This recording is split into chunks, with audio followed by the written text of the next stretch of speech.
Përshëndetje të gjithëve, unë jam Elisa. Dhe unë jam Emilio. Dhe mirë se erdhët në episodin e 2 të podcastit tonë. Sot në këtë podcast kemi zgjedhur një temë shumë interesante.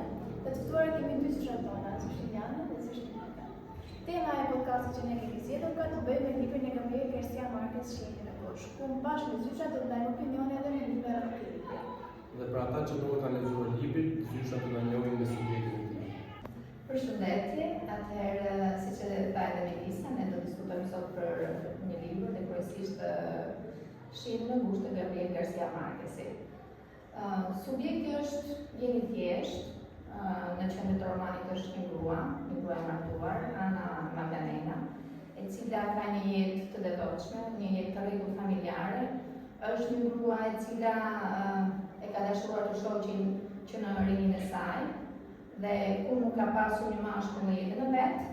Megjithatë, ajo në çdo kusht kryen një ritual, të cilin e quan si të shenjtë për veten e saj, pasi bën një vizitë në një ishull, ngjarje që ndodhi në një ishull të Karajibeve, dhe aty ajo shkon viziton varrin e nënës së saj, e cila i kishte vdekur dhe kishte lënë amanet që të varrosej në këtë ishull, arsyet e saj personale, dhe në këtë kontekst Ana e sheh si një ritual të shenjtë. Megjithatë, nuk është vetëm ky ritual i shenjtë për të, por ajo e sheh edhe si një eksplorim për të zbuluar vetveten, për të zbuluar ato dëshirat intime të saj, sepse ne këtu shohim që në çdo gusht Ana krijonte nga një lidhje të shkurtër me një burr të panjohur. Dhe këtu qëndron pikërisht edhe ajo e bukura ose ajo e veçanta e këtij romani që vjen krejtësisht nga romanet e tjerë të Gabriel Garcia Marquez. Këtu është pak a shumë edhe ky është edhe subjekti i romanit. Pastaj se si zhvillohen ngjarjet, ne do ta shohim edhe me zhvillimin. Po, sigurisht atëherë besoj ekstra diçka tjetër përveç subjektit, do të themi që ky libër botohet 10 vjet pas vdekjes së Marquez dhe kjo shkakton polemika shumë, është një libër shumë polemik dhe dilematik, sepse dy djemtë e tij vendosin pa dëshirë në autorit ta botojnë, pra ai kishte lënë porosi që ky libër mos botohej, dhe ata sigurisht kjo është në vazhdim edhe Kafka, që është i ka ndodhur e një që është madje shumë nuk më kujtohet një autor tjetër përpara Kafkës, por di që Kafka kishte lënë që shoku i tij që mos botohej, por ai sërish e boton. Të njëjtën gjë përsërisin edhe dy djemtë e Marquezit, e botën librin dhe për çudi, ky ishte u bë libri më i diskutuar dhe një bestseller i viteve të fundit, sidomos, dhe duhet të them dhe diçka për përkthyesen. Miramesi ishte ajo që përktheu këtë libër, mendoj që përkthimi ka qenë mjaft i arrirë, dhe këto dy gjëra sa për ta plotësuar, sigurisht që ky libër është produkt i krijimtarisë së Marquezit të vitet të fundit jetës, madje kur ai kishte vetë probleme në lidhje me kujtesën. Dhe kjo ndoshta ishte arsyeja pse Marquezi nuk donte, se mos kishte qetuar në krijimtarinë e tij, por në fakt botimi i librit na tregoi që jo vetëm që nuk kishte qetuar, po ai vjen me një version të ri, korrekt, interesant, ndryshe nga të tjera, qoftë në dashuri në kohën e kolerës, qoftë në 100 të fëmijë apo një vdekje të paralemruar. Po, ka një titull tjetër me patriarkut, por tani nuk po kujtoj pjesën e parë. Dhe Marquezi në 3 librat e tij, më pashëm është cilësuar si një autor maskilist. Dhe përveç Ursulës, tek 100 vjetëve të mi, ai nuk ishte vendos në qendër të subjektit të tij një grua personazh. Pse ky pikërisht në librin e fundit, kjo është pikërisht ajo që ne vendosëm ta diskutojmë dhe ta bëjmë pjesë edhe me rrjetet e diskutimit të mësuesve të letërsisë, të cilët ata kanë çdo muaj rrjet diskutime dhe ne menduam dhe ju falenderoj shumë të dyja zyshat. Ju falenderojmë shumë që ju bët pjesë e diskutimi i këtij libri. Këtij libri që është mjaft polemik, mjaft dilematik dhe mjaft interesant për të diskutuar, sepse për hir të vërtetës ne do ta diskutojmë gjatë pyetjeve që do të bëni ju, vërtet është një qendër Ana Magdalena, por më duket që sulmohet me pa të drejtë martesi për figurën e Ana Magdalenës. Dhe ne gjatë diskutimeve do të shikojmë që është tjetër kundaj çfarë ka dashur të Markës. Faleminderit për pjesën e parë. Atëherë të nisim me pyetjen e parë. A është Ana Magdalena një heroinë e çlirimit personal apo një grua që tradhon veten dhe familjen e saj? Mendoj që Lili duhet thotë para apo përgjigjem Lili s'ka problem. Në fakt, në vërtet duket si një vepër e cila flet për tradhtim, por mendoj që Gabriel Garcia Marquez e ka parë pak më thellë.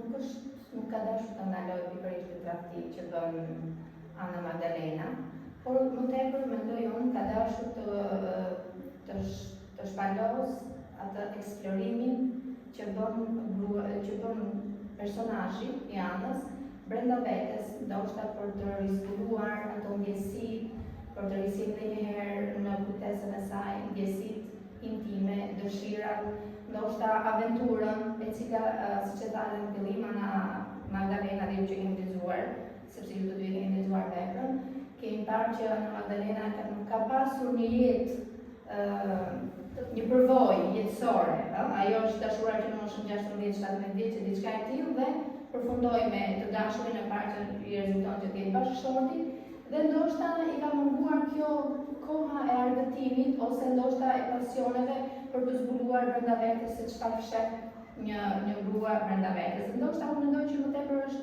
nisur të eksplorojë atë dëshirat intime të një sekuari, ndoshta një personazh femër që është edhe në mes të moshës në këtë rast. Personazhi i Anës është në mes të moshës ku ndoshta njeriu kërkon ndonjëherë të risjellë ose të rizgjohet pasionet që ndoshta kanë filluar të zbeten. Ajo që kanë bën ne si lexues në fakt të dyshojmë se pa konfuzë është fakti se në libër shkruhet që Ana në jetën martësore kishte një jetë dhe themi relativisht lumtur. Me punën e saj kishte marrë të mira, por ajo përsëri kërkon që çdo vit, çdo kush të shkojë dhe të përmbushë me ato emocione të sendinja që kishte Ana. Dhe këna Ana më pa konfuzë. Ka shumë drejt Lisa dhe edhe në klasë kemi bërë pjesë një diskutimi. Secila vajzë apo grua që lexon jo vetëm vajzë grua, por edhe djalë apo burr, sigurisht vihet përballë një dileme etike. Dilema etike e një gruaje në jetën e saj, ishte që mendoj një grua model e një jetë e patmeta, por pikërisht këtë do të na thotë Marquez.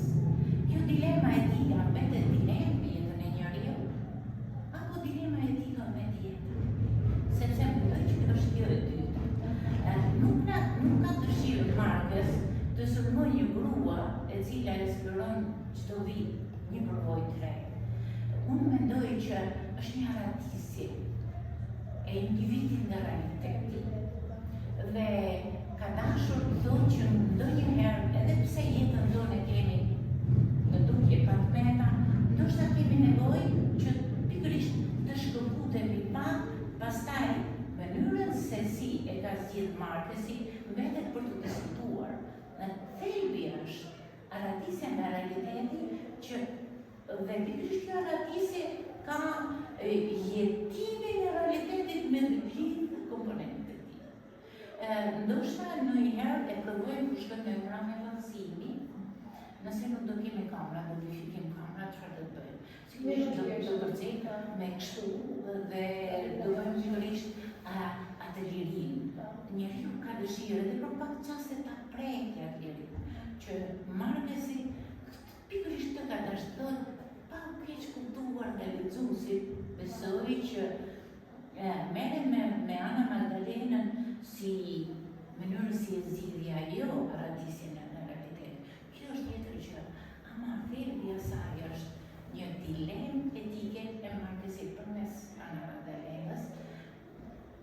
ka dashur të thotë që jetët reale janë, jetët e fshehta janë më reale se sa rutina e përditshme që shfaqet në Pikërisht kjo magjikja që do të zbulon përmes këtij romani, se në këtë roman me elementi magjik është kaq i padukshëm sa ne mund ta diskutojmë një temë të re.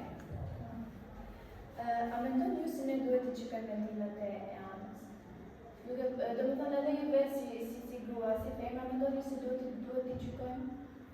Për qenë se ishte e martuar, ishte dhe një. Po, nëse do ta kapim në aspektin tradicional ku besnikëria bashkëtorë është 100%, normalisht që ne do ta gjykonim, jo vetëm ne, por çdo lexues që do ta lexonte.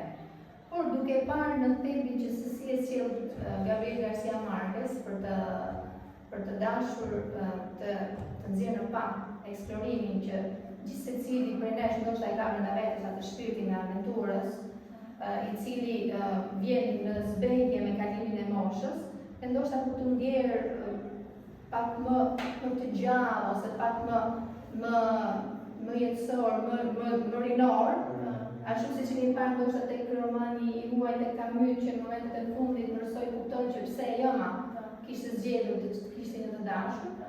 Nuk e di, varet se në çfarë aspekt do ta shohim, por ndoshta në aspektin e dytë nuk do të ishte shumë gjykues, sesa ndërsa kur e shohim në konceptin e tradicionalis që besnikëria do të jetë 100% sepse gruaja shihet si pronë e burrit, duke i dhënë veçan ato momentet edhe dëshirat, pasionet intime të vetët, ndoshta në këtë kontekst mund ta gjykojmë.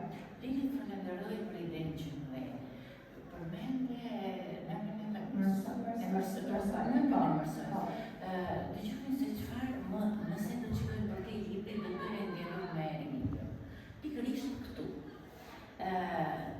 Mos është një dialog i Marquezit me nënën e vet të vdekur. Do të ishte autori Marquez. Që nënën e vet të vdekur kishte vetë pikërisht në ishull, dhe t'ja kishte shtruar rrugën Marquezit pikërisht për një përvojë të tillë. Dhe ka mos është një libër pa autobiografik, si në ndërë.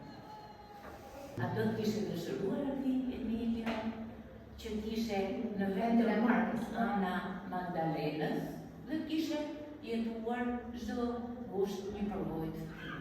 Jo, unë ndryshe nga filmita e shumë kundër veprimit të Magdalenës, më të mund t'jenë momente, ndjenjat të qasit, por përse prapë ngjelet gabim, se fillim të bisedës tonë Ana Magdalena ishte dashuruar me të shoqin që 16 vjeç që ishin martuar prapë, kjo fëmijë jetë në dashuri e madhe dhe shkojnë në pikë ta tradhtoje tradhtimin quhet kjo. Do të fakti që atë martim moshë të re, e ka bërë nuk është se ka pasur le të themi përvoja, po, dhe mund këtë edhe gabuar në zëdën e bashkëshortit dhe ka shënë të kërkoj, të mësoj dhe pse në një moshë të pjekur, po, dhe ka shtyrë që të bëja të vepime. Jo, Emilio të falenderoj për qëndrimin tradicional. Nga personi, si është unë për shembull një person që i gjykoj këto veprime. Në fakt, pyetja ishte që a mendoj që Marquez ka dashur vetë jeton dhe provoi të tillë dhe pikërisht këtë i ka veshur një figure femre. Po ta kapim në aspektin biblik, ta kalojmë tani në aspektin biblik, a mendoj që thjesht ai në jetën në fund jetës tij e ka ndjerë mungesën e një arratisi nga realiteti dhe pikërisht këtë ja ka veshur Ana Magdalenës dhe nuk e ka më parë që Marquez ishte maskilist. Dhe si tillë, pse nuk e ka veshur një personazh një muzikë? Po pikërisht Ana ishte maskilist, ndoshta mund të ishte, nuk donte të figurën e burrit në sytë e lexuesve, dhe ja vendosur këtë një femre, duke përderisa ishte maskilistët kuptohet që janë jenë persona me tradita që më thënë shtypin gruan, e bajnë në kontroll dhe ka ndeshur të shfaqë sytë e lexuesve që gruaja ka gabimu, më thënë gruaja në këtë pjesë është gabimu dhe Gjikohet më shumë. dhe Përdosh të temi si të justifikoj duke vendosur Ana Magdalenën në vend të një burri, ose mund t'i të pjesa që e ka dash veç të projektoj dhe thjesht ka zgjedhur një femër, ka zgjedhur ndoshta një person që në fakt gjikohet nëse bën atë veprim. Është një të gjikuar një burr, Besoj të shumë, ndërsa Mendoj që ky është thelbi sepse ju për qëllim ka zgjedhur Ana Magdalenën, edhe pse ka vendosur këtë. Ka dashur ta veshë edhe me një lloj librismi në fakt. Por duke qenë që është romani i fundit i jetës së tij, ndoshta Emilio ka pas një pishman autori që ka dashur ta përjetojë përmes Ana Magdalenës. edhe kjo mund të jetë si në biografia e Markës, se ka pas martesën të ndoshta e ka një penë që ta ishte një aratiste Ta shikojmë dhe mos ta sulmojnë gruan përmes një figure të tillë, sepse zakonisht meshkujt janë Ato që zot sa t'ja do të veshë. Po edhe do të veshë. absolutisht që Dhe nuk paraqykohen, nuk paraqykohen të drejtë. Është ajo shpreha ajo popullore që djali dahet me një lëkurë ndërsa vajza nuk e lan as veti. Kështu që në këtë kontekst mendoj që ndoshta edhe ka dashur të tregojë dhe pas feminizmin e gruas moderne që në fundit pse mos jetë për avarë me burrin qoftë edhe në këtë kontekst. Mendoj një mendim. E prekëm pak më parë që Markesi ka zgjedhur emrin Ana. Dhe ka të bëjë pak me vetanën biblike. Pse mendoni që ka zgjedhur pikërisht emrin? Po, ta është një përse Atëherë, normalisht që Ana është emër biblik. Ana Magdalena po patjetër, por vetë Ana ishte e nëna e Marisë nga Bibla, një grua e vërtetshme, plot sakrifica, e butë, e tjerë. Por edhe Maria Magdalena është edhe ky një emër tjetër biblik, e cila njihet si gruaja mëkatare, sipas Biblës, dhe që u vendua dhe pastaj bëhet një djegëse e devotshme e Jezusit. Ndërsa mbi emri Biç lidhet me pikërisht me kompozitorin Johann Stefan Biç, një kompozitor gjerman, i cili pikërisht e shoqja e tij kishte pasur emrin Maria Magdalena dhe ka vendosur mbi emrin e këtij kompozitori gjerman, në faktin sepse kjo kishte qenë shumë mbështetëse të shoqit, i kishte kopjuar të gjitha veprat e tij dhe kishte qenë mbështetëse e madhe. Se tani duke parë Ana Magdalenën e personazhin e Gabriel Garcia Marquez, duke pas parasysh edhe këto emra të cilat ajo nuk do t'i ka sjellë, na del një personazh me dy fytyra, dy faqe, domethënë dy pamje. Në pamjen e parë Ana Magdalena ishte një personazh shumë devotshëm që dashuronte të shoqin, madje po të luftohet, po t'i kthejnë Sovjetin. Ata kishin një vajzë dhe kjo shpeshherë kritikonte vajzën për lidhjet e saj rebele, për atë modernitetin dhe mungesën e traditës e tjerë.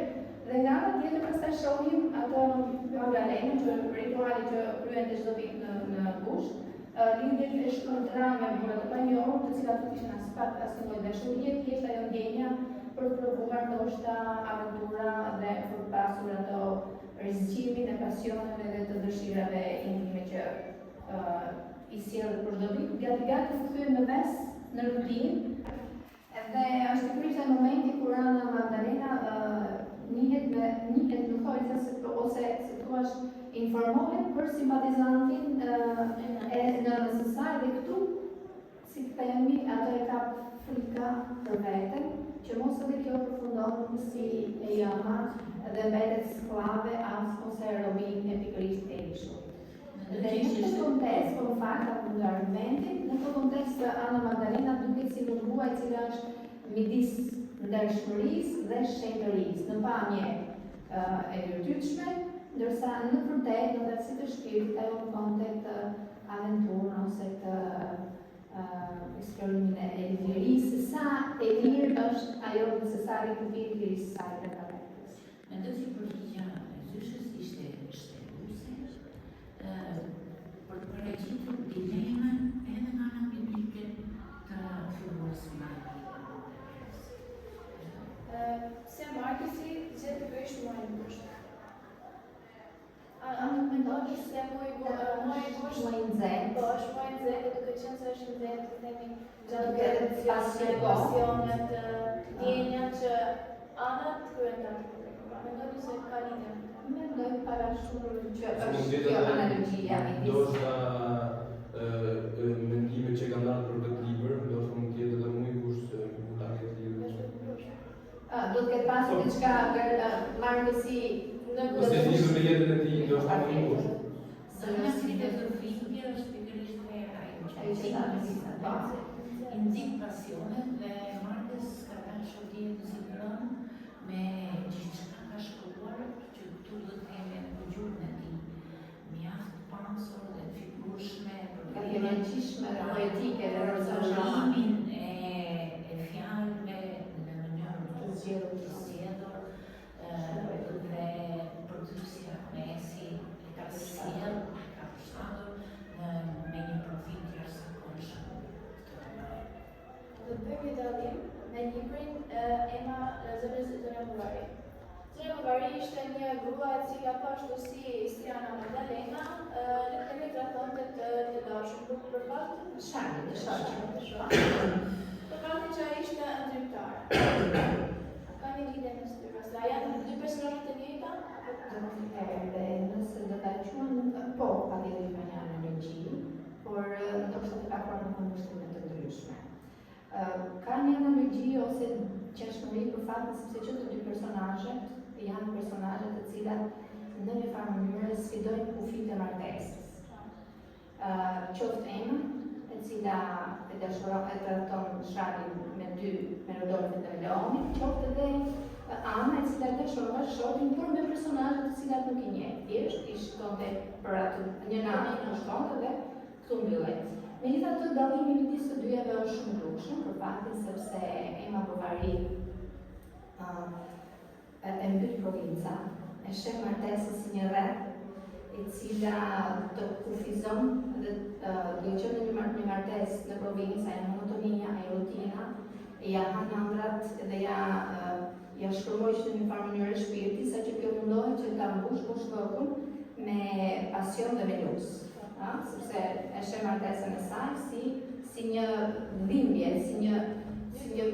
si një bosh është këtë kërcit bosh shpirtit saj, ndërsa kjo e bën më tepër për të nuk e sheh martesën si mbytje dashurisë, përkundrazi, ajo nuk e martesa te Ana nuk e shtron dashurinë, por e sheh ndoshta si mungesë të pasionit të aventurës dhe të argëtimit, si kufizim të aventurës dhe të argëtimit, se sa si kufizim të dashurisë. Ky është dallimi.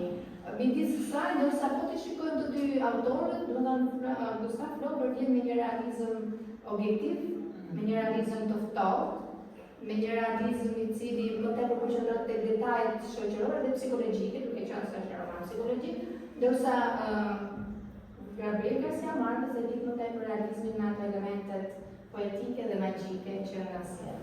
Unë mendoj që po t'i krahasojmë vetëm në tutje kam gjashmëri. Ana ishte një grua formuar, ndryshe nga Ema. Ana kishte një lloj vetëdije të çuditshme dhe besimi ndryshe nga Ema dhe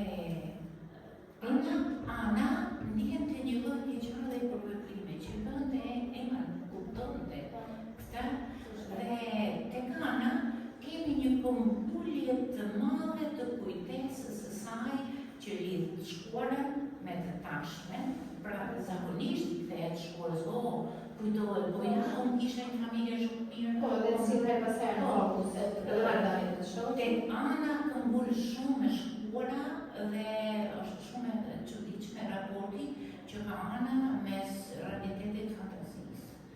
Ndërsa Ema nuk do kuptonte fare ku jetonte. Ishte ndryshimi, dhe ky është ndryshimi dhe fataliteti me cilën ajo përfundoi ndryshe krejtësisht nga Ema që vetë fjellohet, vetë korrigjohet dhe merr vendimin në fund, nëse keni lexuar, merr një vendim për të shkëputur pranë se edhe një lloj largimi nga realiteti është vetë humbje e realitetit. Dhe kjo është shumë e rëndësishme vendisimi një anës në fund të romanit. Atëherë si përfundim ky veprim i Ana Magdalenës të ta marrim nga gjithë aspektet, është gabim apo nuk mund ta çosh ti? Emilio, po ja po përgjigjen e para, pastaj dy tjetër versione. Një roman nuk pritet me film, shkëpim apo nuk është shkëpim. Ne në një roman marrim atë çfarë duam. Dhe në ky roman ne shikojmë që dilema etike vazhdon shoqërinë tonë tjetër prezente dhe prej saj ne marrim që ndonjëherë kemi nevojë që të largohemi nga jeta jonë patmeta për ta kuptuar se sa e bukur është ajo patmeta dhe sa bukur janë rikthime në fund. Do të marrim nga ky roman i Marquesit pikërisht atë ajo çfarë ka dashur do me si se ka tani një mënyrë pak vrazh që unë si grua tradicionale do të kisha thënë tjere që do t'ishte gabim, sepse kur e lexova më drejt pak, me thënë drejtën dhe mua, pastaj kur e rilexova përmes thjeshtash pasha që kjo është një vepër që jam lehtë lexohet, jam lehtë diskutohet mbi të dhe jam lehtë marrësh në të mirën e asaj që marrës ka sjellë. Është pikërisht ajo nevoja jonë për me të mira dhe jo aq ekstravagante sa ishte Ana, ne ta zgjidhim jetën me të mirë, real dhe fantazi, të dy bashkë, kjo është jeta. Siç e thash në roman, po ta shikojmë në dy këndvështrime, secili këndvështrim ka të idenë e vet. Pra nuk mund ta quajmë as personazh negativ, por as personazh shumë pozitiv.